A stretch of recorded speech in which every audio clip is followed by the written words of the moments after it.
देखिए भक्तों की महानता क्या है।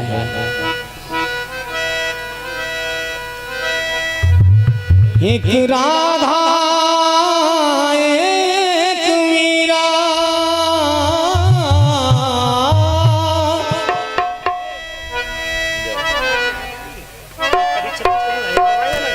एक राधा एक मीरा,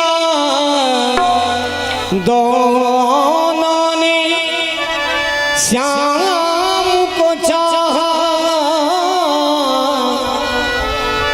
अंतर क्या दोनों की प्रीत में बोलो, एक प्रेम दीवानी एक दर्श दीवानी, एक प्रेम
बन गई जो एक रानी एक दासी दोनों ही प्रेम की प्यासी अंतरिया दोनों की प्रीत में बोल एक प्रेम दीवानी एक तरस दीवानी एक प्रेम दीवानी एक तरस दीवानी एक राधा एक मीरा दोनों में श्याम को चाहा कर क्या दोनों की प्रीत में बोलो एक प्रेम दीवानी एक तरस दीवानी एक प्रेम दीवानी एक तरस दीवानी एक प्रेम दीवानी एक तरस दीवानी एक प्रेम दीवानी एक तरस दीवानी।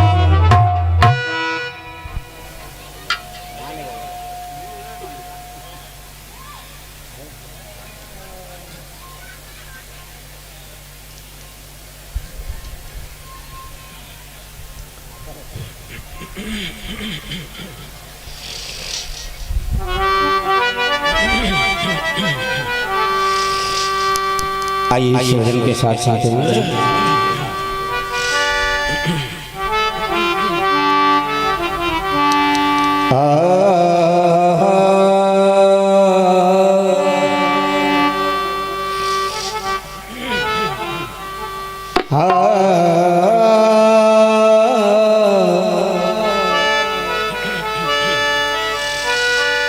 रा रा रा रा रा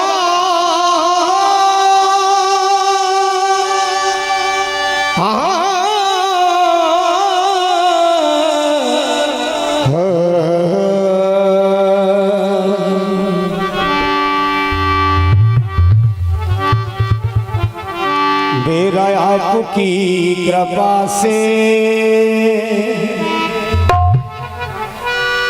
सब काम हो रहा है मेरा आपकी कृपा से सब काम हो रहा है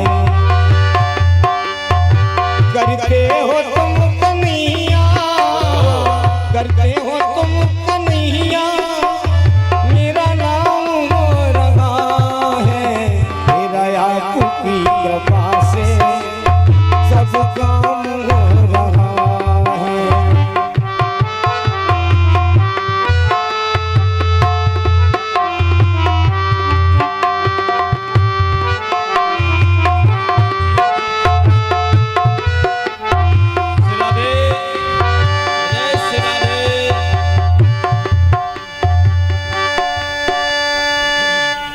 जय श्री राधे। ये हमारे दाऊ श्री राम सेवक सिंह भदौरिया महाराज जी का स्वागत करना चाह रहे हैं। अच्छा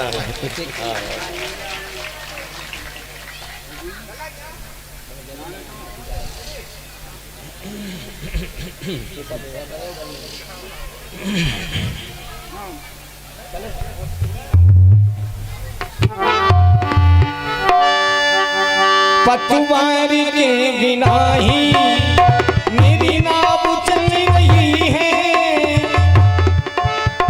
पतवार के बिना ही मेरी नाव चल रही है हैरान है जमाना मंजिल भी मिल रही है करता नहीं मैं कुछ भी करता नहीं मैं कुछ भी सब काम हो रहा है करता नहीं मैं कुछ भी सब काम हो रहा है करते हो तुम कन्हैया करते हो तुम कन्हैया मेरा नाम हो रहा है मेरा आपकी कृपा से सब काम हो रहा है।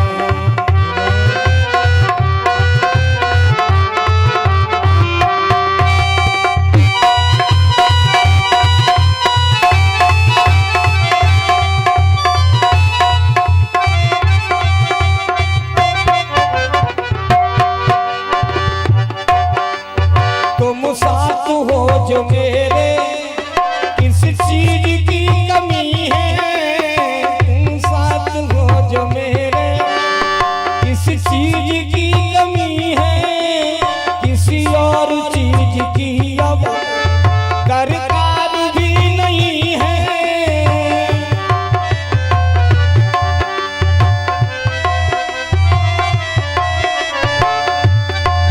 कन्हैया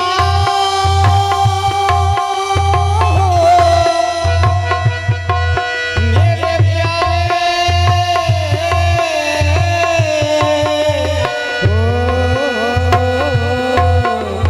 तेरे साथ से ये गुलशन गुलफाम हो रहा है, तेरे साथ से ये गुलशन गुलफाम हो रहा है।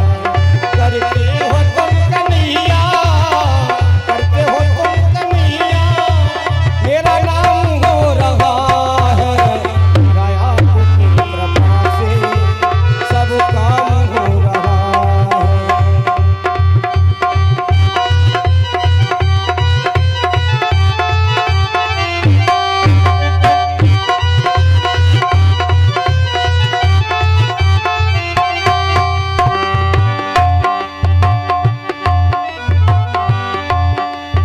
मैं तो नहीं हूँ काबिल, तेरा पार कैसे पाऊँ।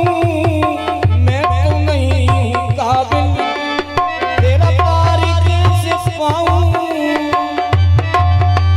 कन्हैया हो मेरे प्यारे,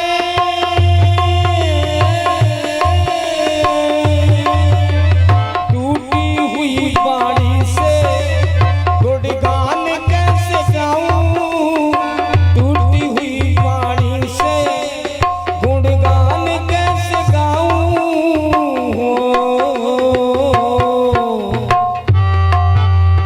तेरी ही प्रेरणा से प्रेरणा,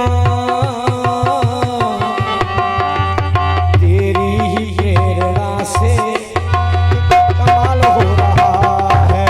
तेरी ही प्रेरणा से कमाल हो रहा है। करते हो तुम कन्हैया, करते हो तुम कन्हैया, मेरा नाम हो रहा है। दया की कृपा से सब काम हो रहा है। दया की कृपा से सब काम हो रहा है। दया की कृपा से सब काम हो रहा है। सब काम हो रहा है। सब काम हो रहा है।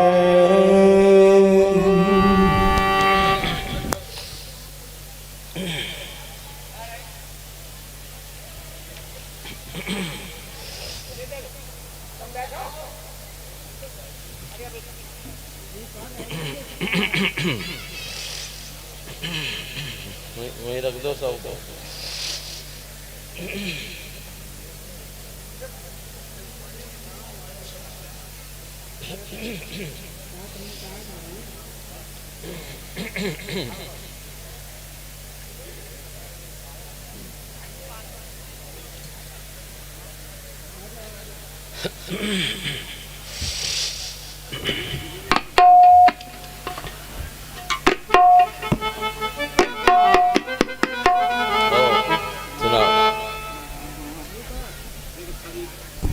सभी महानुभावों को ताली बजानी पड़ेगी तो ही गाँव में भैया। 3 भजन हो गए, मेरा मुंह सूख जाता है ताली बजाते नहीं। ताली से सारा होता है, इसलिए बोल रहा हूँ मैं। आपकी रेखाएं समझ जाएंगी, ध्यान रखना। ताली बजाने का महत्व बहुत अच्छा है। देखो मैं गुरु के सामने कहता तो नहीं, लेकिन कहना पड़ता है। इस जन्म में दोनों हाथ दिए हैं, ताली कहीं न बजाई आपने, कोई ऐसा न हो अगला जन्म बगैर हाथ के रहना पड़े, इसलिए ताली बजाना जरूरी है। ध्यान रखें। मेरा सामुरा, मेरा सामुरा, मेरा सामुरा, मेरा सामुरा। लेकिन ताली बजाते हुए कैसे? लूट कर ले गया दिल जिगर, सामुरा जादूगर, सामुरा जादूगर। लूट कर ले गया दिल जिगर, सामुरा जादूगर,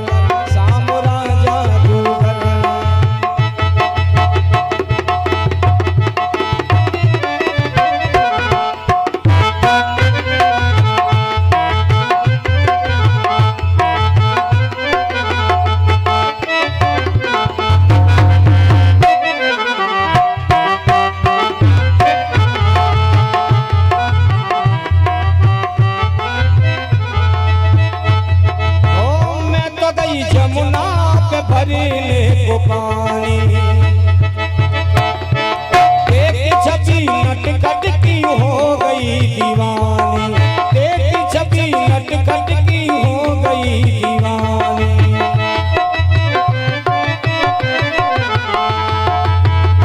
उसने मारी है, उसने मारी है, उसने मारी थी तिरछी नजर। सामरा जादूगर, सामरा जादूगर, सामरा जादूगर, मेरा सामरा, मेरा सामरा, मेरा सामरा, मेरा सामरा, लूट कर ले गया दिल जिगर।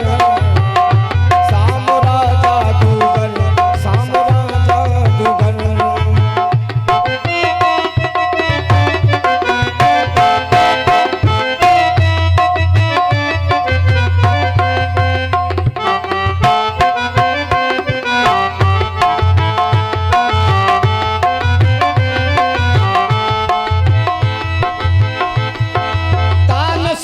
पसरी की सुध बुध में खो गई,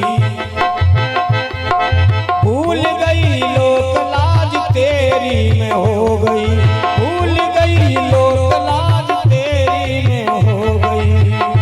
छोड़कर तुमको, छोड़कर तुमको, छोड़कर तुमको जाऊं किधर, छोड़कर जाऊं तुमको किधर। ताली बजाते हुए सामरा जादूगर, सामरा जादूगर, सामरा जादूगर, लूट कर ले गया दिल जिगर। सामरा जादूगर, सामरा जादूगर।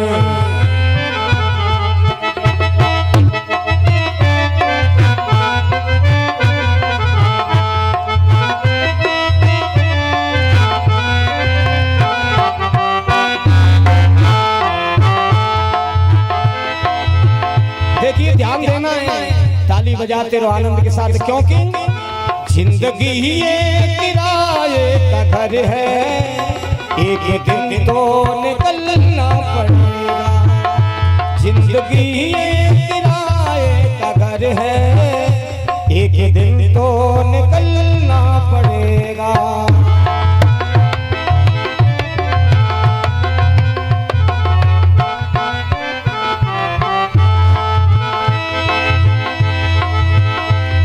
इसलिए वो बांधी रमण तुमसे आशा की लड़ियां, ये है तमन्ना मेरे जीवन की घड़ियां, ये है तमन्ना बस जीवन की घड़ियां। तेरे चरणों में, तेरे चरणों में, तेरे चरणों में जाऊं गुजर। सामरा जादूगर, सामरा जादूगर, सामरा जादूगर, मेरा सामरा, मेरा सामरा, मेरा सामरा हो, मेरा सामरा, लूट कर ले गया दिल जिगर। सामरा जादूगर, सामरा जादूगर, सामरा जादूगर, सामरा जादूगर। बोलो कृष्ण कन्हैया लाल की जय, राधा रानी सरकार की जय।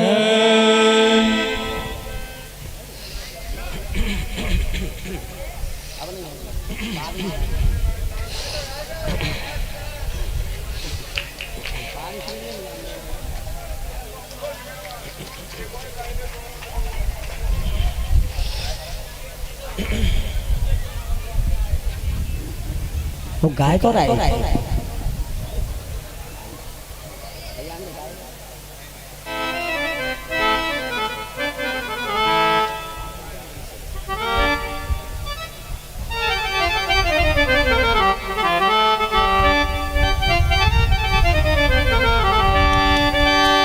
बाके बिहारी से कितनी सुंदर बात है। आज मोरे नैना लड़ गए, आज मोरे नैना लड़ गए, आज मोरे नैना लड़ गए।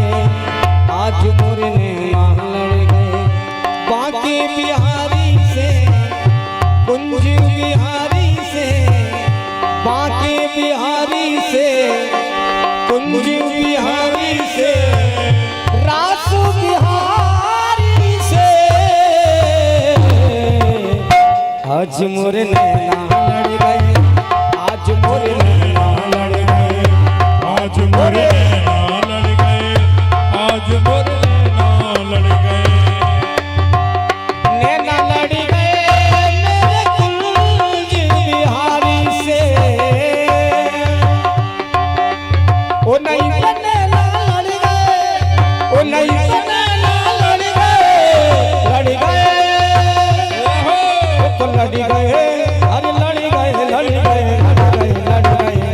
आज मोरे नैना लड़ गए, आज मोरे नैना लड़ गए, आज मोरे नैना लड़ गए, आज मोरे नैना लड़ गए।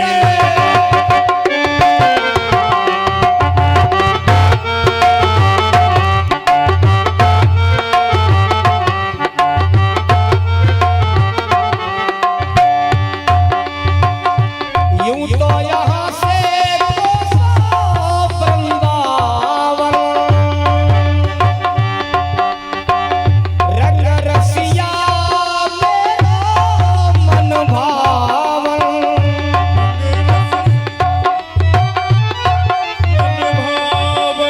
तिरछी नजर पे कट गए, तिरछी नजर पे कट गए, कट गए, कट गए, वो तो कट गए, कट गए, कट गए, कट गए।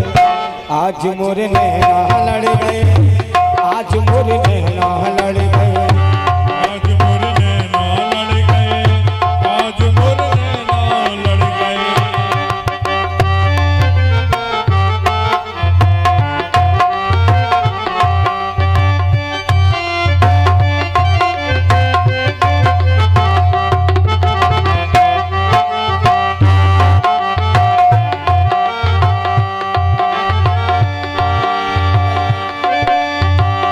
शीशु बनी पतिया जरकारी,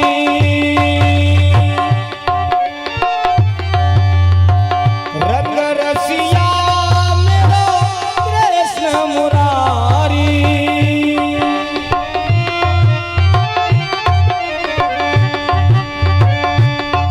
ओ मोर मुकुट पे अड़ गए, मोर मुकुट पे अड़ गए, वो तो अड़ गए, अड़ गए, वो तो अड़ गए, अड़ गए, अड़ गए, अड़ गए। मोर मुकुट पे अड़ गए तो हम क्यों नहीं अड़े ताली बजाते हुए कैसे? आज मोरे नैना लड़ गए, आज मोरे नैना लड़ गए, आज मोरे नैना लड़ गए, आज मोरे नैना लड़ गए।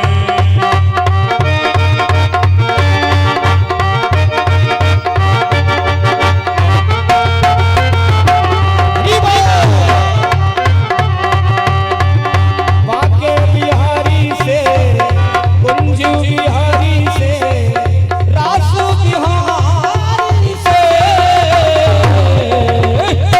आज मोरे नैना लड़ गए, आज मोरे नैना लड़ गए, आज मोरे नैना लड़ गए, आज मोरे नैना लड़ गए।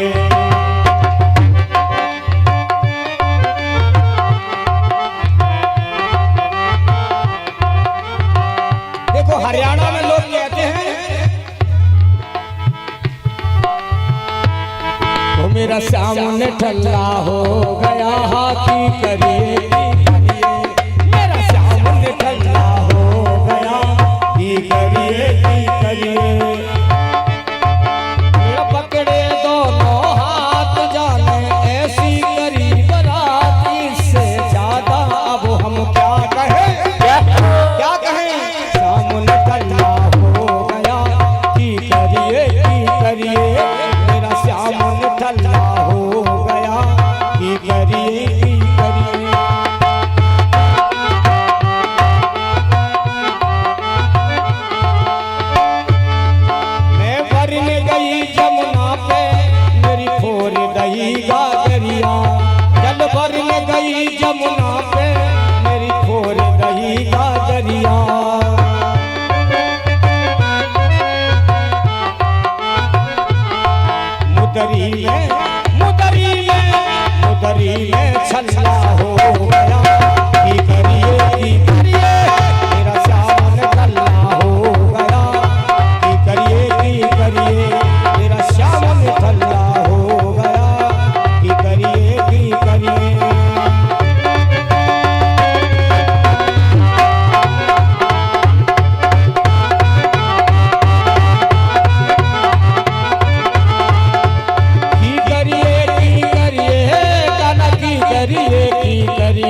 जय श्री कृष्ण। आवाज कमजोर सी मालूम पड़ी। जय श्री कृष्ण। जय श्री राम। जय श्री राधे। जय शिव। जय शिव। जय शिव। बोलिए वृंदावन बिहारी लाल की जय हो। अब अपने मणिराम को यहीं ले आओ कथा। ठीक है।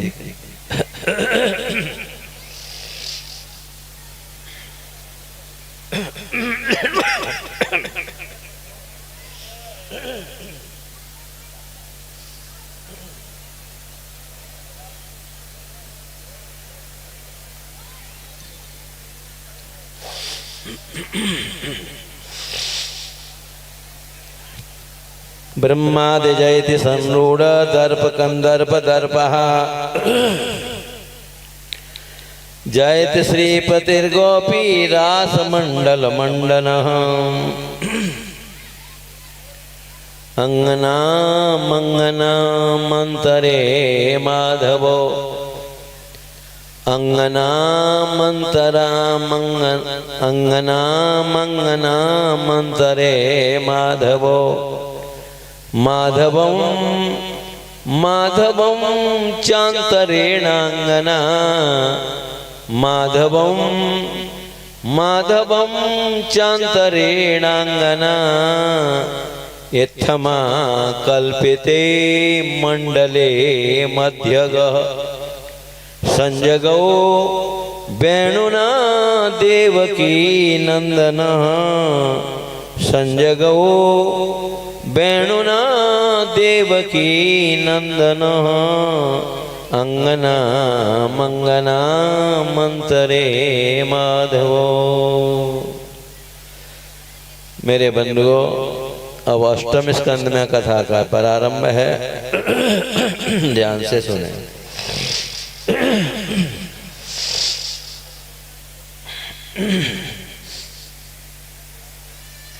सुखदेव जी कहने लगे, राजन परीक्षित, ये गजेंद्र और ग्रह की जो लड़ाई हुई है, युद्ध, ऐसा क्यों हुआ? इसकी पूर्व की गाथा क्या है? सुखदेव जी कहते हैं, हे राजन, ये ग्रह जो जल जंतु था जिसने गजेंद्र के पैर को पकड़ा था, ये हुहू नाम का गंधर्व था। कौन था? हुहू नाम का गंधर्व, और देवल के श्राप से ये ग्रह बन गया था। ये ग्रह कैसे बना? ये हुहू नाम का गंधर्व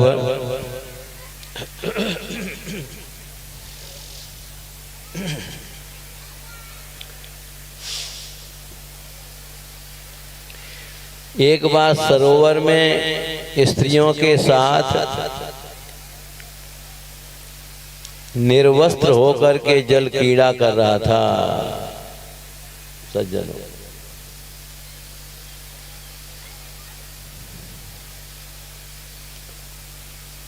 जब देवल जी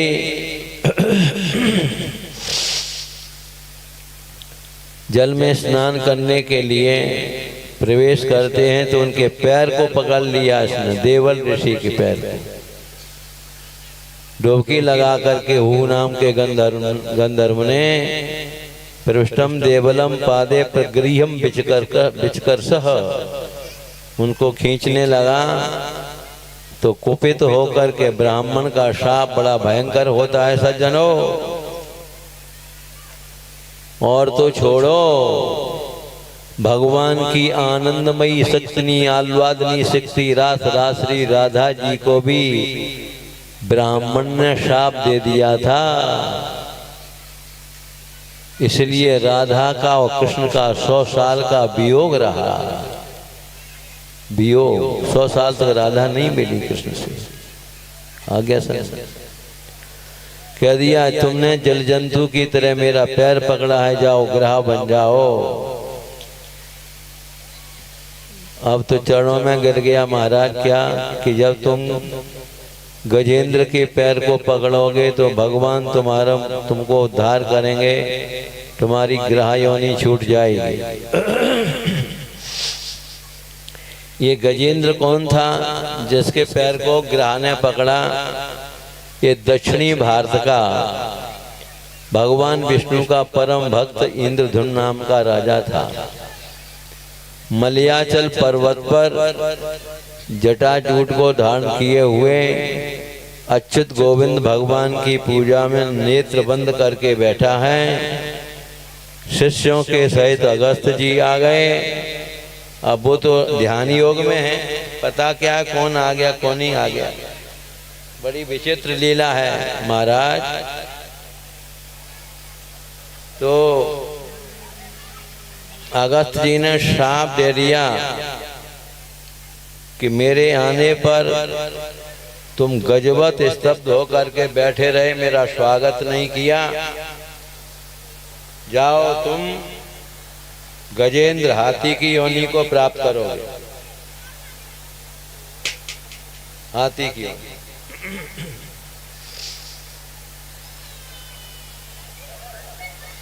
मेरे बंधुओं, तो वह महाराज मैंने तो आपको देख भी नहीं पाया।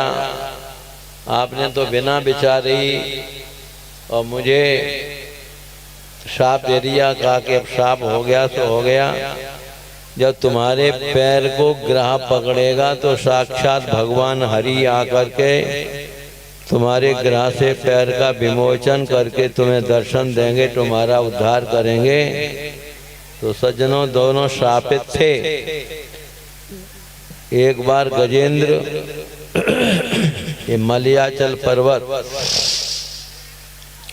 त्रिकूट नाम का एक पर्वत था। यहाँ तो पहले तपस्या की थी दक्षिणी भारत के राजा ने, लेकिन ये गजेंद्र कहाँ हुआ? त्रिकूट पर्वत पर अपने परिवार हथनी को लेकर के पर्वतों को रौंद रहा है, वृक्षों को तोड़ रहा है। इसकी शरीर में 1000 हाथी की ताकत अकेले है। वैसे था शेर को देख करके शेर हाथी को पछाड़ देता है, लेकिन इस गजेंद्र के गंडस्थल से, गंडस्थल किसको कहते हैं? ये यहाँ इस जगह को गंडस्थल कहते हैं। अभी तुम अंगों के नाम भी नहीं जानते होगे, हमारे शरीर में कौन से अंग क्या क्या है इनका नाम। तो गंडस्थल से मज्जल बहता था, भौरे भ्रमर गुंजार करते रहते थे। उसकी गंध को सूंघ करके शेर भी भग जाता था कि गजेंद्र है। 1000 हाथी की ताकत वाला, शक्ति बल बहुत है, परिवार बड़ा है, पर्वत को रौंद रहा है, वृक्षों को तोड़ रहा है। धूप से तप्त होकर के प्यास लगी, एक सरोवर में जाकर के जल पीने के लिए पहुंचा। छक करके इसने जल पिया। जल पी करके तृप्त होने के बाद सूंड में जल भर करके अपनी हथनी पर उछालता है, अपनी प्रिया को प्रसन्न करता है। जल क्रीड़ा के द्वारा बच्चों पर जल उछाड़ता है, जैसे होली के समय लोग जल फेंकते हैं, रंग फेंकते हैं ना। दैव की प्रेरणा से ग्रह ने इसका पैर पकड़ लिया। मेरे बंधुओं, यहाँ पर जो है गजेंद्र को ताकत का बड़ा मद था। उसने कहा किसने मेरे पैर पकड़ लिया? जैसे ही बल लगा करके खींच के देखा, अरे ग्रह ने मेरा पैर पकड़ लिया। ग्रह जल जंतु है, जल में उसका शक्ति अधिक होती है और हाथी थल का जीव होता है। भागवत में तो यहाँ तक लिख दिया कि 1000 साल तक ग्रह और गजेंद्र का युद्ध हुआ। आप लोग चक्कर में पड़ गए होंगे कि महाराज 1000 साल तक युद्ध ही होता रहा। आपकी शंका का समाधान करता हुआ मैं आगे बढ़ता हूं। जिन्होंने संस्कृत का व्याकरण पढ़ा होगा, हिंदी का ज्ञान इनको अच्छा होगा। संस्कृत की बेटी कौन है? हिंदी संस्कृत की पुत्री है। और विश्व की जितनी भाषाएं हैं, जितनी भाषाएं विश्व की, वो हमारी संस्कृत से ही निकलेगी। सभी भाषा, सभी वर्णमालाओं का, हमारी 52 अक्षर है वर्णमाला के, अंग्रेजों के 26 ही अक्षर हैं।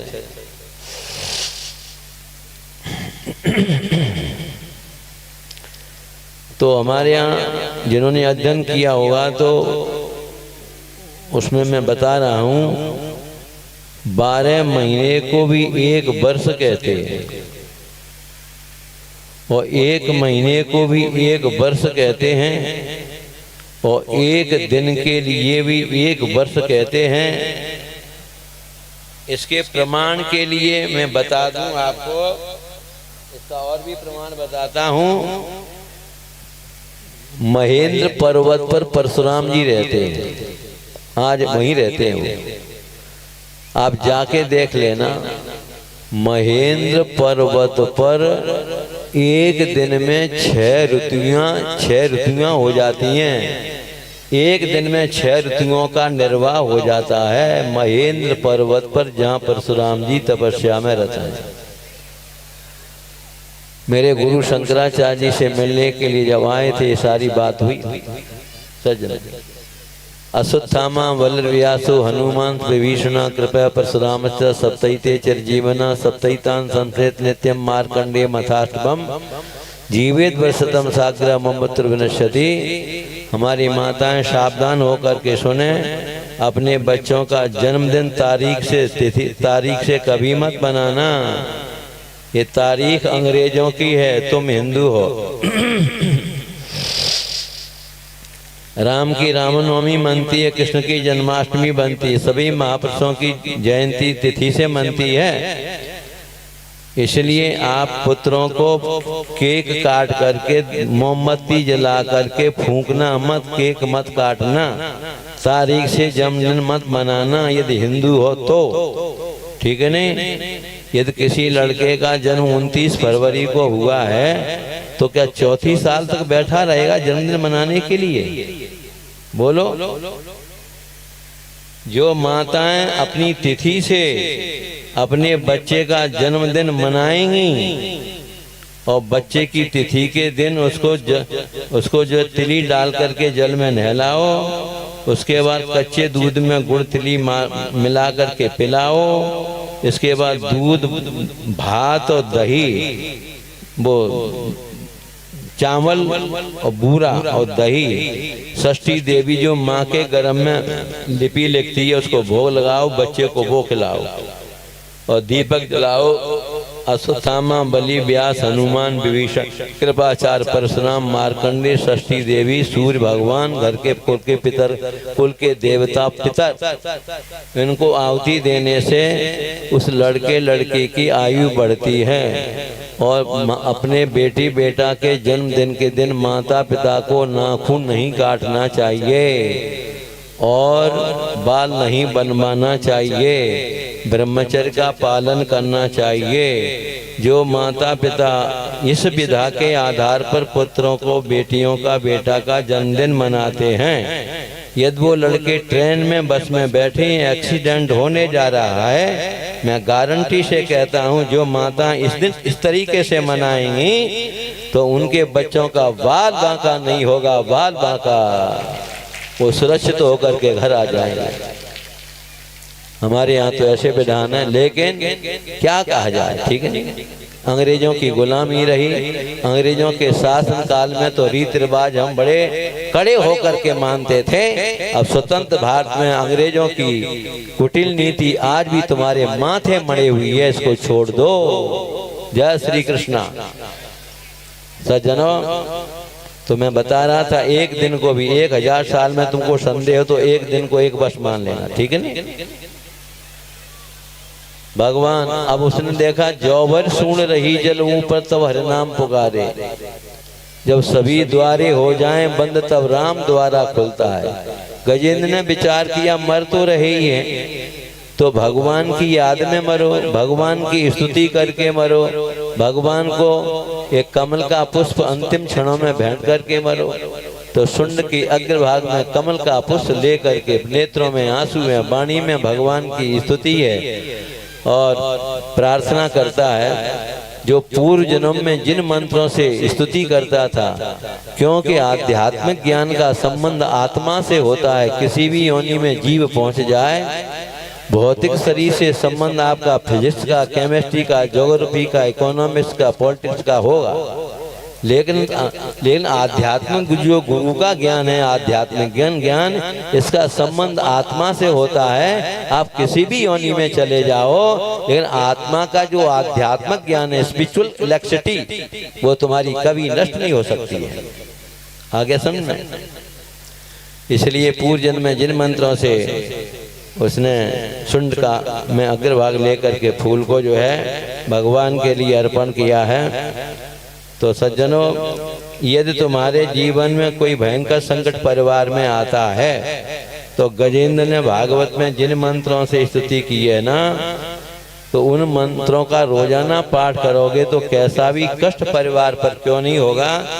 मैं व्यास गद्दी से बोल रहा हूँ, ये मैं प्रैक्टिकल कर बता रहा हूँ कि उसके सारे संकट टल जाएंगे, जैसे गजेंद्र के टाल दिए भगवान। मेरे बंधुओं, भगवान ने जब हे गोविंद राखो शरण अब तो जीवन हारे, सूरदास जी का पद है, मैं सुनाऊंगा नहीं। आज मुझे राम कृष्ण का जन्म भी करना है, इसलिए कुछ कथा जो है संकेत से कहूँगा, कुछ समाज से, कुछ व्यास चाल्य से। आगे बढ़िए। भगवान उसी समय पर गरुड़ जी से कहा तैयार हो जाओ। गरुड़ जी को अहंकार आ गया कि बिना हमारे काम चलता ही नहीं, जब जरूरत पड़ती है तो हमको ही लेना पड़ता है। भगवान जान गए गरुड़ जी की बात को, तो उन्होंने जो है देखा अच्छा, तो गरुड़ जी के भगवान ने के अंगुली रख दी गरुड़ जी की पीठ पर और कहा उड़ो। तो अब गरुड़ जी ने पूरी तात लगा ली, भगवान की अंगुली का वजन उनसे सहन नहीं हुआ। भगवान ने कहा तुमको लेके नहीं जाएंगे। भागवत में लिखा हुआ है भगवान तीव्र गति से इतने चले हैं, ऐसा भगवान तुम्हें कहाँ मिलेगा, भारत में ही तो मिलेगा। भगवान ने गरुड़ को छोड़ दिया। छंदोमय गरुड़ माने शब्द की जो गति होती है, उस गति से भगवान चलते हैं। फिर भी जा करके कहीं अनर्थ न हो जाए, चक्र फेंक दिया, ग्राह का पैर कटा और जो है पैर का विमोचन हुआ। भगवान वहीं पहुंच गए, फूल के कमल के फूल को ग्रहण किया और महाराज उनके अपने पीताम्बर से आंसू पहुंचे, पैर को सहला रहे हैं और कहते हैं कि टेर सुनने में देर हो गई, मुझे क्षमा करो मैंने देरी लगा ली। ऐसे भक्त वत्सल भगवान को छोड़ करके जीव तुम कहाँ भटकता है। भगवान ने गजेंद्र का मोक्ष किया, ग्राह की भी गति हुई और जो गजेंद्र की भी गति हुई, दोनों श्राप से विमुक्त हुए। इसके बाद हमारे यहाँ कथा आती है समुद्र मंथन की, राजा बलि का प्रसंग भी आता है इसी में।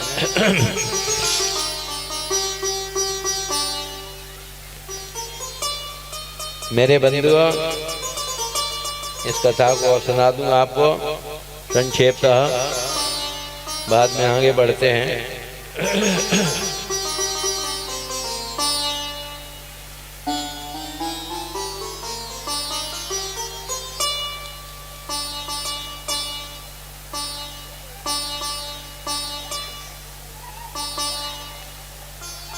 भगवान समुद्र का मंथन क्यों किया इन्होंने? देवताओं का दैत्यों का राज्य हो गया है सुरपुरी पर, बलि का राज सुरपुरी में है और देवता वन वन में हवा को पी करके जीवन धारण करते हैं। तो बड़े दुखी होकर के भगवान के पास जाते हैं कि महाराज के हवाई पीते रहेंगे कि हमारा राज्य हमको कैसे मिलेगा। तो भगवान कहते हैं देखो तुम्हारा शत्रु बलवान है, तुम कमजोर पड़ रहे हो और तुम्हारे शत्रु के गुरु भी बलवान हैं, वो तो मरे भाई चेलाओं को जिंदा कर देते हैं और तुम्हारे गुरु में ताकत है नहीं। इसलिए ऐसा करो जब कोई बलवान शत्रु हो जाए तो पहले तो भाई शांति से बस में करो, और शांति से नहीं माने साम दाम तो पैसा को लोभ दे के अपनी कब्जा करो, और फिर उन्हीं बस में आवे तो क्या करोगे? दंड। बलवान शत्रु से किसी बलवान शत्रु को भिड़ाए दे, खड़े है कि तमाशो देखो, ठीक है नहीं, और फिर विजय होने में नहीं आवे तो ताल ठोकर के मैदान में आना चाहिए। भगवान राजनीति सिखा रहे हैं, इसलिए इनसे मित्रता करो और बलि से जाके कहो कि भगवान ने विचार किया है कि समुद्र का मंथन करके अमृत निकालेंगे। दोनों पिता एक ही है, माता अलग अलग जरूर हैं, दोनों पिता की संतान हैं। इसलिए जब अमृत पी लोगे तो फिर कोई बात नहीं, युद्ध भी होगा तो वो तो जिंदा कर लेते हैं, तुम भी अमृत पी करके अजर अमर बन जाओगे। उसके बाद कहा कि ठीक है, भगवान ने राजनीति सिखा करके जब इंद्र गया है तो उनको मारने के लिए दैत्य तैयार हो गए। बलि कहता है नहीं नहीं, अपने दरवाजे पर आए हैं, सम्मान करो। कैसे पधारे इंद्र? भगवान विष्णु की सारी बात बता दी। अच्छा, समुद्र मंथन की बात करते हैं तो वो तो दोनों के साथ होगा। समुद्र के मध्य में क्षीर सागर में ब्रह्मा की सारी सृष्टि की जो वनस्पतियां हैं उनको डाल करके मंदराचल पर्वत समुद्र मथानी हो गया, मंदराचल पर्वत रई हो गया, और बासुकी नाग जिसके 100 मुख थे उसकी रस्सी बनाई गई। देवता दैत्य, भगवान विष्णु कहते हैं ये दैत्य बड़े उल्टे हैं, इनसे ये कहना कि हम वेद पाठी हैं, हम पूछ नहीं पकड़ेंगे, हम तो मुँह की तरफ लगेंगे। तो मुँह की तरफ जब मंथन होगा तो विष निकलेगा, गोरे पीरे तुम दिखाई दे रहे हो, सब झुलस जाओगे। इसलिए ऐसा कहना। तो देवता लोग जो जैसे ही मंदराचल पर्वत को ले उठा करके चलने लगे, देवता दैत्य भयभीत हो गए, उठने में नहीं आवे। भगवान प्रकट हो गए, गरुड़ के एक पंख पर मंदराचल पर्वत रख लिया, दूसरे पंख पर जो है देवता दैत्यों को बिठा करके और महाराज क्षीर सागर के पास आ जाते हैं। कहा कि हम आपसे बड़े हैं, वेद पाठी हैं, सांप की पूंछ हम नहीं पकड़े। देवता दैत्य कहते हैं भाई हम मुख की तरफ तो हम लगेंगे, तुम वेद पाठी हो क्या? हम वेद पाठी नहीं, हमारे गुरु कितने अच्छे हैं। भगवान मुस्कुरा गए। अब मंथन हुआ, मंथन होने पर मंदराचल पर्वत नीचे जाने लगा। भगवान भी उसमें तत्पर खड़े हैं। तो अरे गजब हो गया, गजब हो गया, हमने गणेश जी की पूजा ही नहीं की। गणेश जी की पूजा की बात कह करके भगवान उसी समय पर मंदराचल पर्वत को अपनी पीठ पर रखने के लिए कच्छप का अवतार लेते हैं। बोलिए कच्छप भगवान की 4 कोस 400 कोस में, ठीक है, 4000 कोस में भगवान की पीठ है। मंदराचल पर्वत जब घूमता है तो ऐसा मालूम पड़ता है पीठ को धीरे धीरे कोई खुजला रहा है, बड़ा अच्छा लग रहा है भगवान, ठीक है नहीं। समुद्र मंथन होने पर महाराज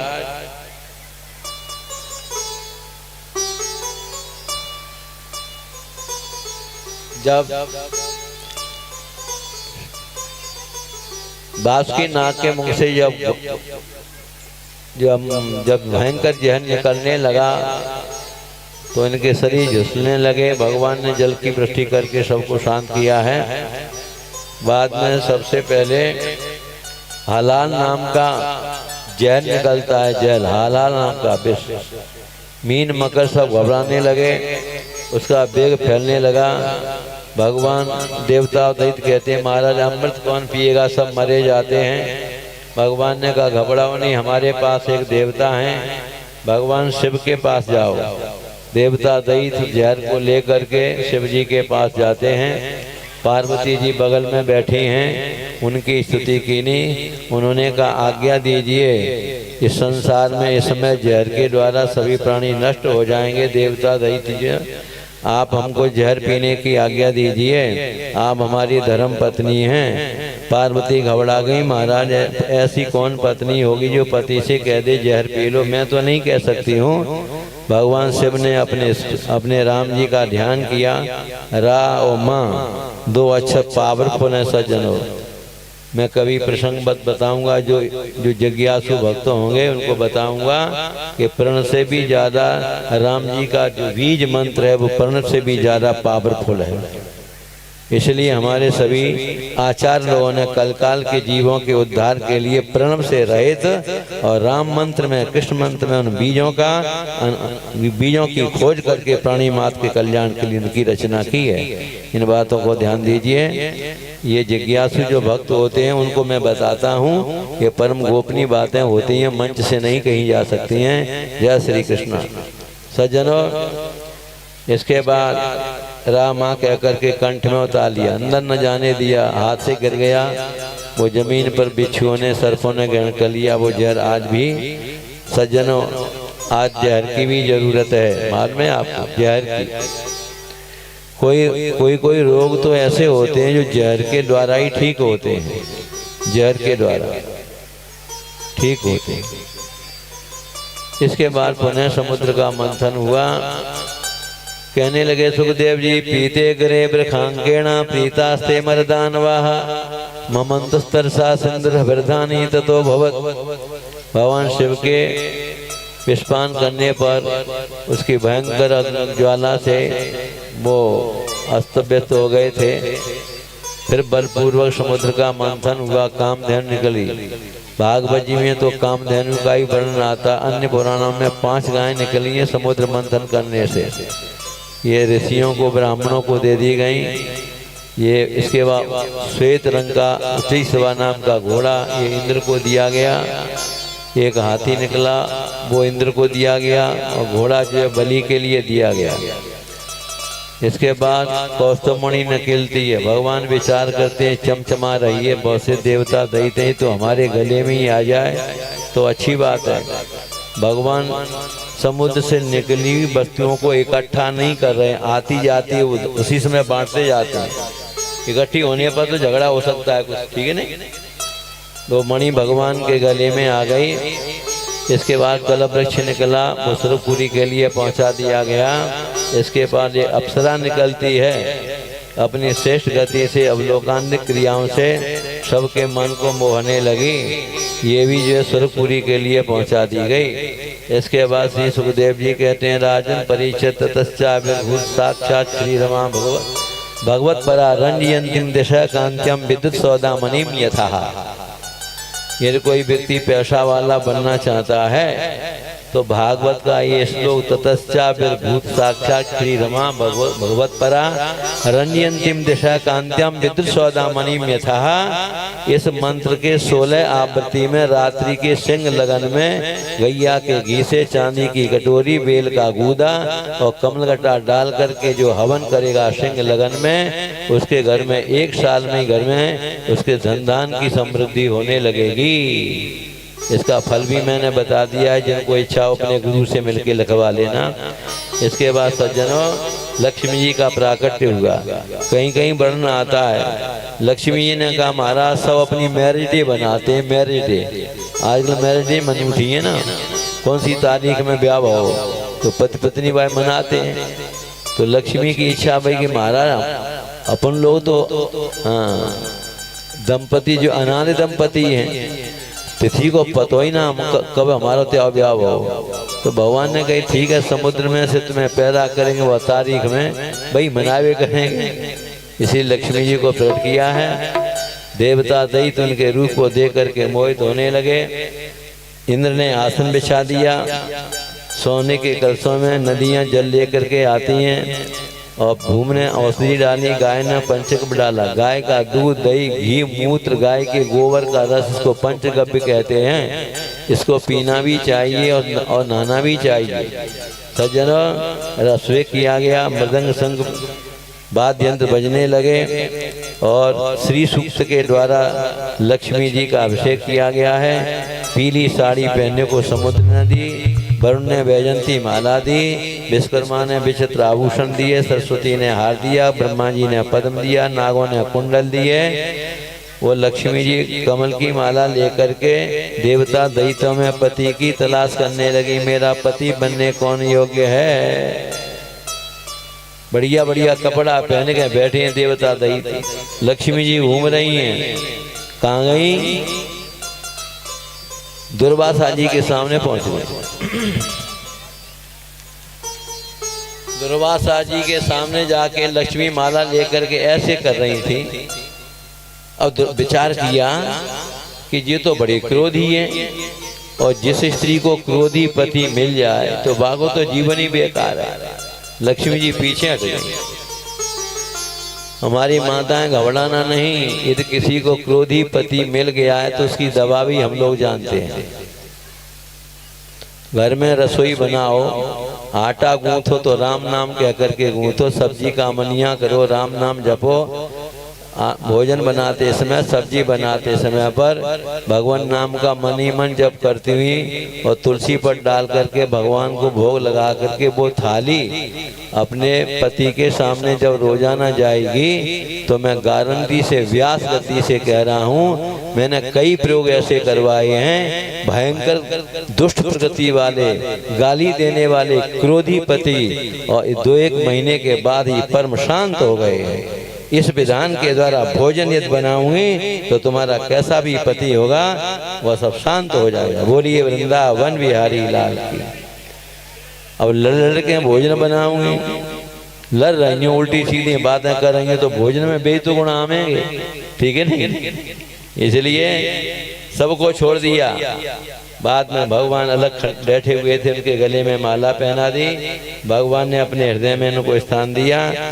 इसके बाद पुण्य समुद्र का यानी 14 रत्न निकले। आपको कहाँ तक सुनावें? बाद में पुण्य समुद्र का मंथन हुआ। आयुर्वेद का प्रवर्तन करने वाले पीताम्बर पहने हुए कमल जैसे नेत्र हैं, श्याम वर्ण है इनका, मणियों के कुंडल, घुंघराले वाले बाल हैं, अमृत का भरा हुआ पूरा कलश। आयुर्वेद का प्रवर्तन करने वाले धन्वंतरी भगवान का प्राकट्य हो गया। बोलिए धन्वंतरी भगवान की जय हो। दैत्यों ने देखा ये तो कलश अमृत का ही है। देवता तो इनके रूप को देखते रहे। दैत्यों ने कलश लेकर के धन्वंतरी भगवान के हाथ से और लेके भागने लगे। उसी समय देवताओं के मुंह सूख गए। भगवान विष्णु कहते हैं एक रूप से खड़े हुए कि तुम रूप ये देखते रहे, अब क्या करोगे प्रभु? हम तो अब वंचित हो गए, ये हमें अब पीने थे देंगे, ये तो स्वयं पी जाएंगे। तो भगवान कहते हैं घबराइए नहीं, सर्वविध उपाय ईश्वर, सभी उपायों को परमात्मा जानते हैं। भगवान दैत्यों देवताओं को अमृत पिलाने के लिए उसी समय पर मोहिनी स्वरूप धारण कर लिया, मोहिनी रूप बना लिया। और मोहिनी रूप बना करके भगवान गोरे रंग के नहीं बने, सांवरे रंग के। भगवान मोहिनी रूप बना करके जैसे ही आगे दौड़ रहे थे भगवान वहीं प्रकट हो गए। इनके अंग प्रत्यंग सुंदर हैं। दैत्य खड़े रह गए, कहते हैं ऐसा सौंदर्य मैंने कभी नहीं देखा। कहने लगे हे कमल नेत्र, तुम कहाँ से आई हो? क्या विधि ब्रह्मा ने हमारी प्रसन्नता के लिए पहुँचाया है? आप जैसा सुंदर तो हमने कोई नहीं देखा। हम कश्यप के बेटा हैं। ये अमृत का कलश हाथ में ले लो, हमारा विभाजन कर दो। धन्य भगवान, कितनी सही बात कहते हैं। मोहिनी भगवान मुस्कुराते हैं, नेत्रों से कटाक्ष करते हैं, मन मोहने लगे। भगवान ने क्या कहा? कथम कश्यप दायादा पुष्यल्यामय संगता विश्वासम पंडित हो जातु कामनी स्नेहाति ही। पंडित लोग जो होते हैं, बुद्धिमान होते हैं, संत महात्मा कभी भी स्त्री का विश्वास नहीं करते हैं। कितना कीमती अमृत भगवान विष्णु का परिश्रम लगा है इसमें। और हम रास्ते में सुंदरी स्त्री तुम्हें मिल गई और इतने कीमती अमृत पे और हम पर विश्वास कर रहे हो तुम। अरे हम जैसी स्त्रियां न जाने कितने पुरुषों को ढूंढा करती हैं। भगवान साफ कह रहे हैं और मुस्कुरा देते हैं। तो भगवान की मुस्कान से, उनके कटाक्ष विक्षेप से इनके मन मोहित हो रहे हैं। उसी समय पर वह दैत्य क्या कहते हैं, अरे मोहनी क्या कहती है हमको समझ में नहीं आता, तुम जहाँ अमृत के कलश है तो ले। उधर मोहनी भगवान विचार करते हैं कलश हाथ में आ जा तब बात करेंगे। भगवान के हाथ में मोहनी के में कलश आ गया। अब कहते हैं देखो अब हम अच्छो करें या बुरो करें तुम्हें स्वीकार करना पड़ेगा। भगवान ने साफ कह दिया देवता और दैत्यों से तैयारी करो, आपको अमृत पिलाए जाए। पूर्व को मोह करके देवता लोग बैठ गए। दैत्यों से कहा देवताओं की पीठ से पीठ लगा करके पश्चिम को मोह करके बैठो। उसी समय पर मेरे बंधुओं मोहिनी पूर्व दिशा की तरफ देवताओं को अमृत पिलाने के लिए जब उस पंक्ति की तरफ मुड़ते हैं तो दैत्य लोग कहते हैं अरे सुंदरी ये क्या कर रही हो, पहले आप हमारी तरफ से नंबर नहीं लगाऊंगी। मोहनी भगवान मुस्कुरा करके कहते हैं बड़े पगले हो, तुम कुछ नहीं जानते, बड़े भोरे अमृत तो तुमने हमें सौंपे दो। अब हम जो पतरो जो अमृत थी देवता ने पिया दी था, तुम्हें गाढ़ो गाढ़ो पियावेंगे। ऐसे कहकर के मुस्कुरा देते हैं। दैत्य तो मोहित हो रहे हैं, अमृत को भूल गए। भगवान देवताओं का काम बनाने के लिए अमृत का कलश जो ले करके देवताओं को पिला रहे हैं। कभी कभी कोई लड़का चालाक होता है कि चिन्ना में तो बटे पंचा अमृत बन गई, ये तो थोड़ो ये समाप्त हो गया तो बिना जाके रह जाएंगे। तो एक दैत्य जो है चंद्रमा सूर्य के पीठ से पीठ लगा के बैठा था, पूर्व को मोह कर लिया। जैसे ही अमृत दिया मोहनी भगवान ने, चंद्र सूर्य कहते हैं महाराज ये देवता नहीं है दैत्य है। ऐसा कहते ही चक्र आया, शीश काट दिया, एक का राहु बन गया, एक का धड़ नीचे का केतु बन गया। लेकिन अमृत मुख में जाने पर उल्टी होती है। उल्टी होने पर वो अमृत जमीन पर जैसे ही गिरा तो जमीन में अंकुरित हो गया वो अमृत। कोई आयुर्वेद के बहुत से विद्वान कहते हैं कि अमृत की बमन होने से, उल्टी होने से जो अमृत जमीन पर गिरा उससे लहसुन की उत्पत्ति हो गई। ये लहसुन अमृत का काम करता है रोगी व्यक्तियों के लिए, अमृत का काम, लेकिन भोग में नहीं लिया गया। लहसुन प्याज भोग नहीं लगाया जाता भगवान को, ये तामसी चीज है ना, तामसी प्रक्रिया के द्वारा उत्पत्ति हुई है। सज्जनों इस प्रकार से अब तो कहा बड़ा हमारे साथ ठग लिया इस विष्णु ने, भले ही अमृत पी लिया है। बड़ा रोमांचकारी देवासुर संग्राम शुरू हो गया। इसमें बलि को मार दिया गया है। सज्जनों इंद्र के द्वारा बलि को जिंदा किया है। जिंदा करने के बाद हमारे देवताओं को राज्य मिल गया, देवताओं को राज्य मिल गया। दैत्य मारे मारे घूमने लगे। इसके बाद शुक्राचार्य जी ने जरूर कहा गुरु हो तो ऐसा हो कि बलि घबराओ नहीं, मैं तुम्हारा गुरु दोनों भुजाएं उठा के कहता हूँ युद्ध के मैदान में भगवान विष्णु ने भले ही तुम्हें देवताओं को अमृत पिला दिया है, अमृत पीने के बाद भी स्वर्गपुरी का राजा मैं तुमको बना दूंगा।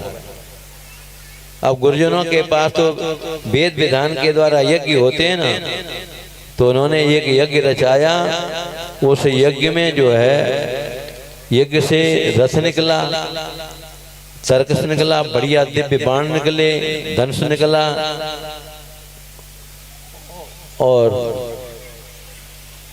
दिव्य सारी चीजें निकलती हैं। कहा कि इस रथ को मैं बैठो, दिव्य अस्त्रों को धारण करो, कवच को धारण करो और स्वर्गपुरी पर चढ़ाई कर दो। जैसे ही सेना गई, इंद्र ने कहा हमने तो अमृत पी लिया है, अब ये बलि सेना लेके कैसे आ गया? तो देवगुरु कहते हैं तुम भले ही अमृत पी चुके हैं, लेकिन इस समय गुरु की कृपा है, राखे गुरु जो कोप विधाता। तुलसीदास जी कहते हैं यदि भगवान नाराज हो जाए तो गुरु की शरण में जाओ। और गुरु जानते हैं वेद विधान को, और वेद भगवान की वाणी है। वेद की मर्यादा का परमात्मा उल्लंघन नहीं करते हैं। वेद गॉड लैंग्वेज है, इसलिए ब्राह्मण वेद का आश्रय लेते हैं। तो वेद विधि के द्वारा जो भी शिष्य के लिए काम करेंगे, परमात्मा को वो मानना पड़ेगा। इसलिए शुक्राचार्य जी की कृपा से बलि आज बहुत बड़ा बन गया है। तुम जीत नहीं पाओगे, इसलिए छोड़ करके चले जाओ। स्वर्गपुरी पर राज्य हो गया बलि का। देवता मारे मारे घूमने लगे। देवताओं की मैया आदिति, अभी तो बहुत समय है, क्या है, सामान उठाते हो मालूम पड़ जाता है कि तैयारी प्रसाद की होने लगी। सुई की आज भाई देखो भगवान का जन्म हुआ कृष्ण का। आज आध घंटा कथा लेट है जाए तो घबराए मत जाइए। वही घर बनोए जहाँ मैं रोजाना जाता हूँ। बिहार ने कहा आध घंटा लेट और कर लियो, ठीक है। इसलिए ये मत रहियो कि 5 बजे ही कथा बंद हो। रामचरित जे सुनत गाई और रस विशेष जाना थे न नाई। घर तो वही बनो, वहां रोजाना तुम जाता होती बनो। इसलिए सावधानी से मैं फिर भी मैं जल्दी शीघ्रता में बोल रहा हूँ। भाई कथा समझाने के लिए होती है। यदि पहले आपके कुछ नहीं पढ़ा हम कहती हुए चले गए तो क्या मिलेगा तुमको। इसलिए समझाना भी पड़ता है। अपने मन को ले आओ। देवता मारे मारे हवा पी करके रहने लगे। उसी समय पर देवताओं की मैया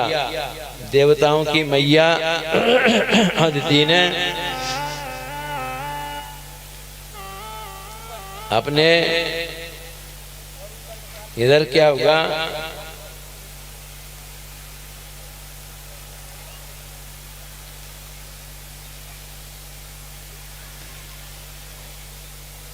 अपने पुत्रों को दुखी देख करके देवताओं की मैया दुखी है। अपने पति कश्यप से निवेदन किया, प्रभु आप जैसे पति मेरे पुत्रों का। ये माताएं इस कथा को ध्यान से सुने। जिन माताओं के लड़कों को रोजी रोटी नहीं मिली है, न नौकरी पे न धंधो कर रहे, घर में बैठे रहते हैं, वो माताएं अपने पुत्रों की रोजी रोटी की व्यवस्था के लिए इस कथा को सुना रहा हूँ, ध्यान से सुने। आज कश्यप जी ने देव माता से कहा, ब्रह्मा जी ने मुझे ये व्रत बताया था। ये व्रत आधे फागुन की अमावस्या के दिन से शुरू होता है, ठीक है नहीं। आधे फागुन की अमावस्या को चंबल के जंगल में जाकर जो जंगली सूकर होते हैं ना, वो जड़ी बूटियों को अपनी थूथन के द्वारा निकाल के चबाते हैं। वो जो उभरी हुई मिट्टी होती है थूथन के द्वारा, उसका पति जा करके जंगली सूकर के थूथन से उभरी हुई मिट्टी को लेकर के अपनी पत्नी को सौंपे। उसकी धर्म पत्नी, आजकल नदियों का जल स्वच्छ रहा नहीं, सरोवरों का जल स्वच्छ रहा नहीं, तो अपने स्नानागार में ही उस मिट्टी को गीली करके साबुन की तरह पूरे शरीर में लगावें, स्नान करें। और फागुन की परिवा से देसी गैया के दूध के बने हुए पकवान मिठाइयाँ बढ़िया मंडप गाय के गोबर से लीप करके चौकी बिछाकर मंडप बनावें। उसमें भगवान विष्णु की मूर्ति रखें। गुरु का पूजन, विष्णु का पूजन, अग्नि का पूजन, सूर्य का पूजन, जल का पूजन, पृथ्वी का पूजन, ये 6 पूजन लिखे हैं। जो माताएं इस विधि के द्वारा 12 दिन तक इस विधान से और पूजन करती हैं, इसको पयोव्रत कहा गया है। पयोव्रत, ठीक है ना, दूध के बने हुए पदार्थों से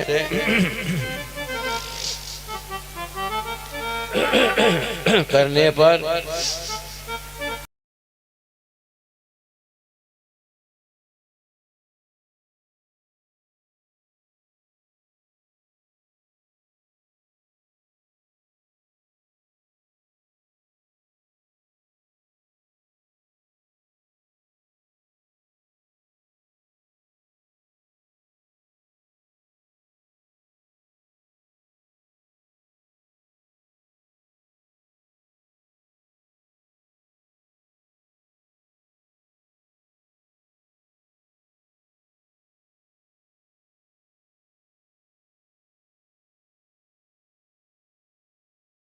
पूजन करवावे रोजाना, उसको भोजन दक्षिणा हवन कराने के बाद देना चाहिए, प्रसन्न होकर के जाए।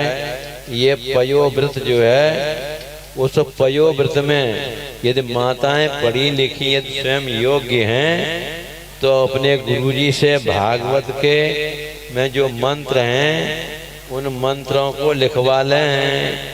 उन मंत्रों के कहने से भगवान उनके उस सभा मंडप में जो उन्होंने मंडप बनाया है उसमें निश्चित रूप से पधारते हैं।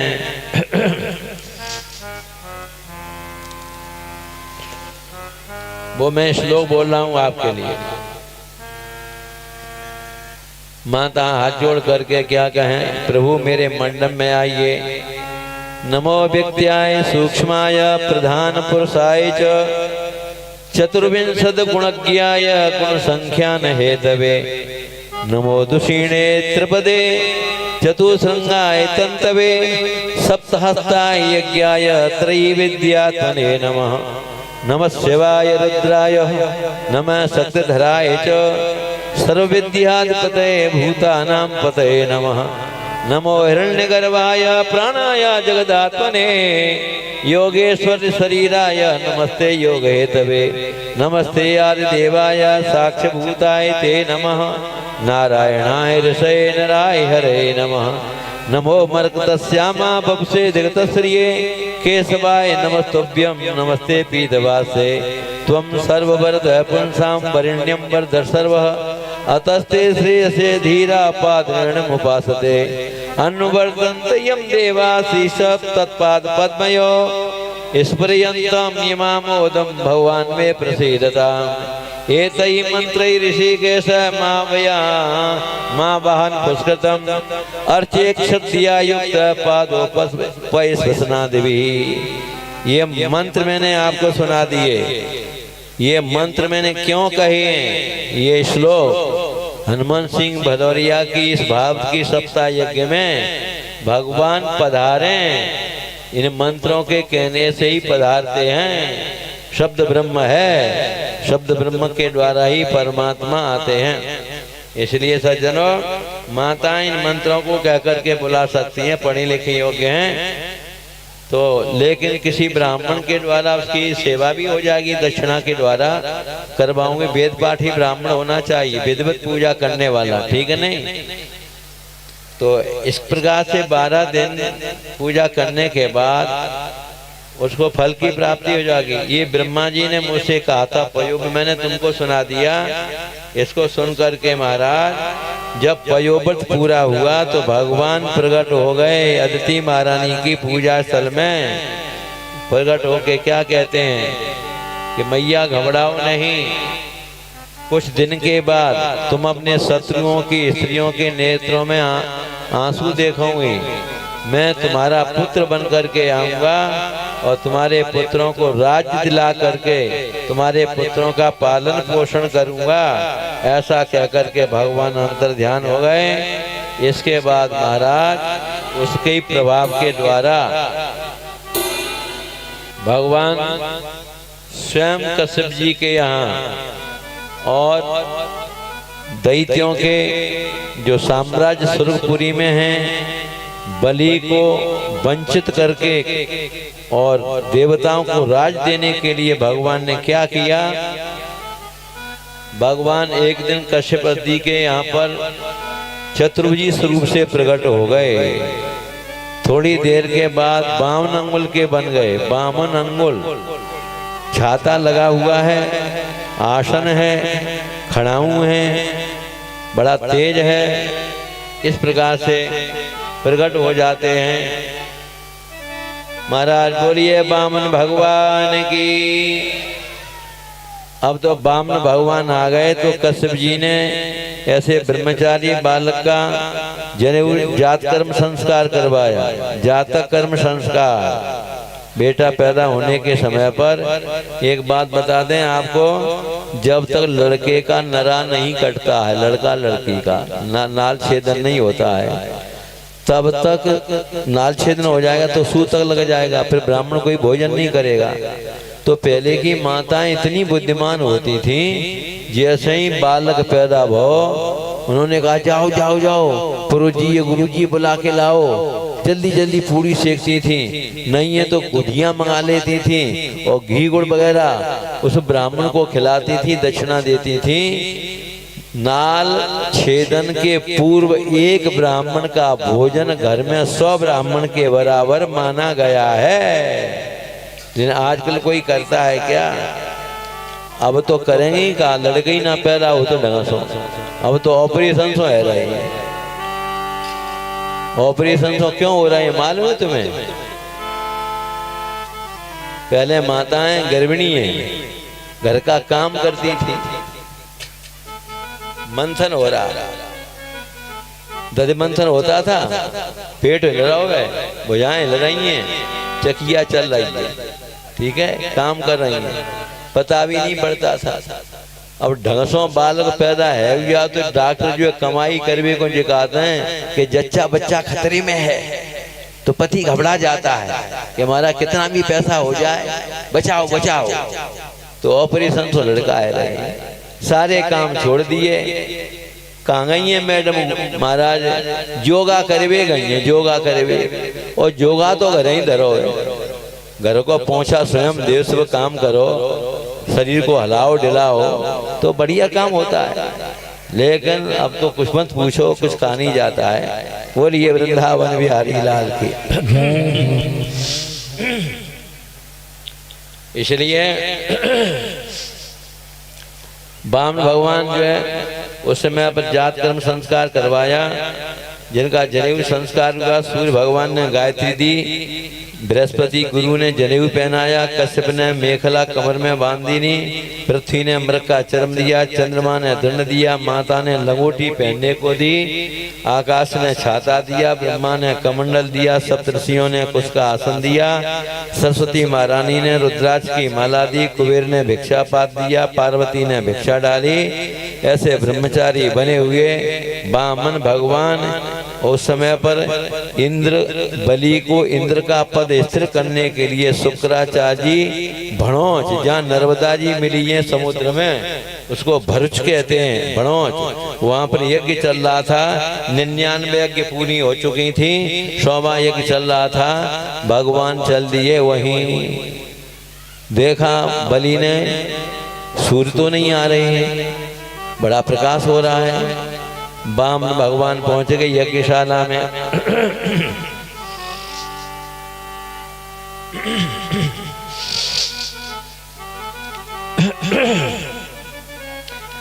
यजमानो बलदर्शनीयम मनोरम दृष्ट्वा तस्मै बटवेया सुंदत्वा। सुंदर ब्रह्मचारी के विग्रह को देख करके आपका स्वागत है, पधारिए महाराज। बलि ने इनका पाद प्रक्षालन किया, जल को सिर पर धारण किया। आज मेरे कुल के पितर प्रसन्न हो गए, आप जैसे ब्राह्मण के चरण मेरी यज्ञ भूमि में पड़े। अरे ब्रह्मचारी ब्राह्मण, कुछ मांगवे की इच्छा से आए हो तो बोलो, क्या चाहते हो? दूध पीने के लिए गैया की जरूरत हो तो गैया दें, सोने की जरूरत हो तो सोनो दें, ये तुमको ब्राह्मणी की जरूरत हो तो त्याग ब्याह करवा दें। ऐसे बलि कह रहा है। श्री सुखदेव जी कहने लगे, एवं धर्मयुक्तम बलिर्वाक्यं श्रुत्वा बामनमिदं जगादः। बामन भगवान क्या कहते हैं?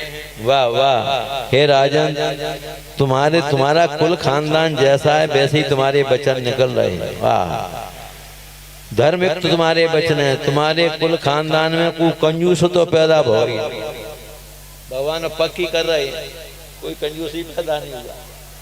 तुम्हारे कुल खानदान में कोई कृपण नहीं पैदा हुआ, और ब्राह्मण को देने का वचन दे दिया, उसको मुकरा नहीं, कभी वापस नहीं हुआ। इसलिए मैं ब्राह्मण हूं और तुम देना चाहते हो तो दीजिए। उसी समय शुक्राचार्य जी वहां बैठे थे। शुक्राचार्य जी ने जब देखा कि यज्ञ की पूर्णाहुति भई नहीं, भंडारो भव नहीं, दोनों जी सभी देवी की तैयारी कर रहे हैं, क्या चाहते हो? तो मन में सोच रहे थे देखो चलने दो क्या बात है। तो कहा वामन भगवान ने कहा देखो तुम देने के लिए कह रहे हो तो ईसन मही मम पदा तुल्यानी त्रीणी पदानी वृणे, मैं अपने अनुरूप 3 पग पृथ्वी मांगता हूं। इसमें श्लेष है, अर्थ छिपा हुआ है, ठीक है नहीं। भगवान कहते हैं मैं अपने अनुरूप, भगवान ही तो वे थे लेकिन वह साधारण ब्राह्मण समझ रहा था बलि। भगवान कहते हैं मैं अपने अनुरूप 3 पग पृथ्वी हमको दे दीजिए। अब बलि ने क्या, अरे ब्राह्मण पर तुम तो बालक हो, अपने मतलब की भी नहीं बात जानते हो, बूढ़ी जैसी बातें कर रहे हो, 3 पग पृथ्वी दे दे। मुझे जैसे दीपों का दान देने वाले राजा के सामने 3 पग पृथ्वी तुम मांगते हो, इसलिए बुद्धिमान नहीं हो। अरे तुम्हें पृथ्वी मांग नहीं तो 4-5 बीघा को खेत मांग लेते, ठीक है नहीं, तासो अन्न पैदा होता। भगवान कहते हैं देखो पुंसो असंतोष संसते थे, किसी भी प्राणियों में यदि संतोष रहता है तो बार बार उसको माँ के गर्भ में जगत में आना पड़ेगा। राम जी ने क्या कहा सौरी को, 8 जथा लाभ संतोषाय, 8 यथा लाभ संतोषा, सपन ही नहीं देखे परदोषा, सपन नहीं देखे परदोषा। इसलिए ब्राह्मण तो संतोषी होना चाहिए। राजा संतोषी हो जाएगा तो उसका राज्य चला जाएगा। ब्राह्मण को संतोषी और असंतोष जो है बार बार माँ के घर में आने का साधन बन गया। आज ब्राह्मण असंतोषी है और संतोषी ब्राह्मण यदि है। सुदामा को क्या कहा गया, विरक्त कहा गया है। जब लड़के थे पत्नी थे, विरक्त माने बैरागी। जो ब्राह्मण संतोषी है, जो देवभई में प्रसन्न है, उस ब्राह्मण के लिए खुला दरवाजा बैकुंठपुरी का रहता है। भगवान का दरबार उसके लिए खुला रहता है। मेरे ब्राह्मणों विचार कर लेना जो पंडिताई करते हो, व्यापार बन करके पंडिताई मत करना। सज्जनों जो दे दे, और ब्राह्मण जो है विलासता के जीवन से जीने के लिए नहीं आया है। वशिष्ठ के लिए रथ दशरथ के यहाँ से जाता था। आज भारत का संत महात्मा और पंडित योग गुरु यदि 1 करोड़ की गाड़ी में बैठ के चलेगा तो अभाव के जीवन से जीने वाले शिष्यों को क्या शिक्षा देगा? आ गया समझ में? इसलिए वशिष्ठ के लिए रथ दशरथ के यहाँ से जाता था। राजा के गुरु थे लेकिन उन्होंने रथ खरीदा क्या? तो इसलिए करोड़ों की गाड़ियों में बैठने वालों से सावधान। एक बात मैं और आपको बता दूं, मेरी समझ में आ गई है। आजकल कथाएं होती हैं, बड़े बड़े पंडित बाहर से आते हैं और वृंदावन से आने वाले पंडित जिस जजमान के गांव में कथा हो रही है वहां रुकना भी नहीं चाहते हैं, और ना वह जजमान के आंगन में पैर धरे, ना बाकी घर की रोटी खाएं। कहते हैं ग्वालियर में होटल में लॉज में हमारी व्यवस्था करो।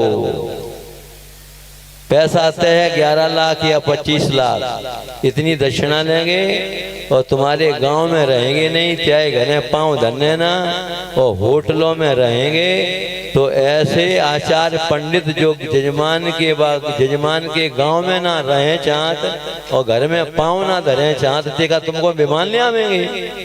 वो तो विलासी हैं, उसका पैसे के लिए बढ़िया वृंदावन में विलासता की सामग्रियां खरीद के और मस्ती छानते हैं। इसलिए अपने क्षेत्र के कुल गुरु कुल पंडित यदि क्वालिफाइड हैं तो झंझट में मत पड़ो। आ गया समझ में? इसलिए अपने क्षेत्र के तुम्हारे घर के भोजन तो करेंगे वो। मैं तो जहाँ कथा मेरा जीवन, मैं तो एक बार मैं तख्त के नीचे ही लेटा। कोई जगह ही नहीं मिली। एक तिरपाल डाल रही जंगल में सिद्ध बाबा का स्थान था और एक रात्रि मैंने उसी में निवास किया। एक महात्मा से हमने कह दिया, महात्मा जी घबराना नहीं, ये पन्ने नहीं है, तुमको पैसा संभालते नहीं बनेगा। सवेरा हुआ, कोई कहता है महाराज जी 10 टीने शुद्ध घी की हमारी लिखो, किसी ने कहा चीनी हमारी लिखो। उस सिद्ध बाबा के जंगल में, कुआरी के जंगल में 35 कुंटल आटे के शुद्ध घी के पुआ हुए और बूंदी हुई। उस महात्मा के पास 500 रुपए से ज्यादा नहीं थे। मैंने कहा मैं भाव को पन्ना नहीं मानता हूँ, आगे समझ में। महाराज चकाचक मालो और वृंदावन से गर्भिणी समझी महात्मा जी आ गए, उनका स्वागत हुआ, सब हो गया। तो इसलिए आचार्य लोग जो होते हैं उनको बड़ी कठिन तपस्या के बीच से गुजरना पड़ता है। इसलिए मैंने संकेत आपको कर दिया है। ब्राह्मण की बात चल रही है, वही बात बता रहा हूँ। उसके बाद 3 पग पृथ्वी बहुत है। जैसे ही तो कहा कि संकल्प करिए।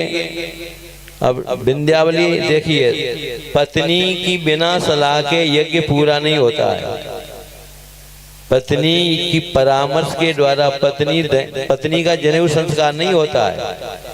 लेकिन जो रामदेव बाबा है ना, ये योग की क्रियाएं सिखाते हैं, टीवी में आपने देखा होगा ना, देखा है। वो योग की परिभाषा भी नहीं जानते होंगे, वो तो आसन जानते हैं। योग के ऊपर तो बहुत बड़े ग्रंथ हैं। जिस योग के द्वारा जीवात्मा को परमात्मा का मिलन होता है, वो योग उनके पास नहीं है। उनके पास हमारे गांव में बड़े बड़े पहलवान एक्सरसाइज व्यायाम करते थे, वो है। और एक बात और बता दूं, वो स्त्रियों को, हर एक जाति को गायत्री मंत्र दे करके स्त्रियों को जनेऊ पहनाते हैं। मैं उसको पेट फुलाऊ बाबा कहता हूँ, पेट फुलाऊ बाबा। आगे समझ में। इसलिए आजकल जो विदेश में अपनी डुगडुगिया बजा देता है, जो महात्मा पंडित विदेश में होके आ गया, उसकी डुगडुगिया बज गई, तो भारत के आदमी इतने पागल हैं। ये तो जो विदेश से रिटर्न है, अंतर्राष्ट्रीय प्रवक्ता हो गए, अंतर्राष्ट्रीय महात्मा हो गए। सावधान हो जाना अंतर्राष्ट्रीय से। भागवत को सिर पर रख करके जहाज में बैठते हैं। जहाज में लैट्रिन लगी तो वहाँ पानी भी सोचने के लिए नहीं है। आ गया समझ में। पैसा कमाने के लिए भागवत की पोथी को विदेशों में ले जाते हैं। इधर सुखदेव जी देवताओं को निगलेक्ट करते हैं, तो उन कथा सुनने के अधिकारी नहीं। आ गया समझ में। इसलिए भागवत की गरिमा हम लोग ही मिटा रहे हैं। भागवत तो वो ग्रंथ है महाराज, जो चाहोगे वो तुमको प्राप्त होगा, जो चाहोगे। लेकिन 2 लाख मन बढ़ियाई पे तो श्री कहाँ तक चढ़े, ठीक है नहीं। वक्ता भी वैसा होना चाहिए और जजमान भी वैसा होना चाहिए। जय श्री कृष्ण। आगे चलिए। तो पत्नी को जल देने के लिए जैसे ही जल लेकर के आती हैं संकल्प के लिए, उसी समय पर शुक्राचार्य जी कहते हैं, ऐसा वैरोचने साक्षात भगवान विष्णुरप्य कश्यपादि दित्र जातो देवानाम कार साधक। अरे विरोचन के पुत्र बलि, ये कोई साधारण ब्राह्मण नहीं है, ये कश्यप आदि के पैदा होने वाला भगवान विष्णु हैं। ये देवताओं का काम बनाने के लिए आया है। अभी कुछ नहीं बिगड़ा है, संकल्प नहीं हुआ है। कह दो कि अब तो हमारा विचार बदलेगा। गुरु को कितनी चिंता है कि हमारे चेला का राज्य चला नहीं जाए। लेकिन धन्य है शुक्राचार्य जी के लिए और धन्य बलि के लिए भी। शुक्राचार्य जी कहने लगे, सुनो